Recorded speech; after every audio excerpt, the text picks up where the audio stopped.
Det jeg vil vise dig nu, er hvordan du hurtigt og nemt kan forandre dine støvler med et par alternative benvarmere.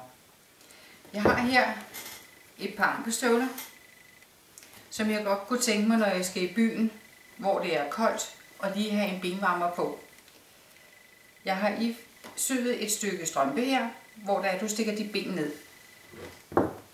Og det foregår så på følgende måde.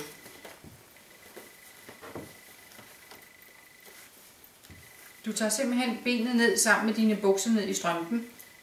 Så retter jeg lige mine bukser til, så de ikke sidder og laver for mange folder derinde. Sådan der.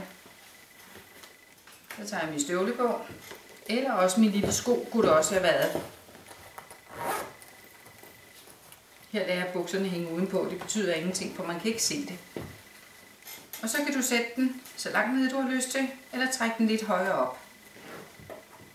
Alt afhængig hvor du synes det er så flottest ud på dine ben. Det du så gør nu, det er at du tager så snorene og drejer rundt.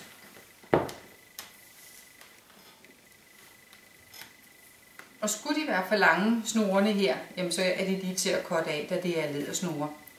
Så der er ikke noget der travler. Sådan, så har jeg fået en benvarmer på nu i fake pels, eller ikke ægte pels. Og det vil sige, at du kan altså håndvaske dem. Så sådan kommer min støvle til at se ud. Det gode ved det her er jo også, at man kan, når man kommer indendørs, så kan man jo lige tage pelsen af, og så ser man jo sådan der ud.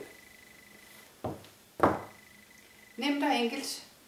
Benvarmerne, dem kan du købe under webshoppen, og der kan du se de forskellige farver, jeg har.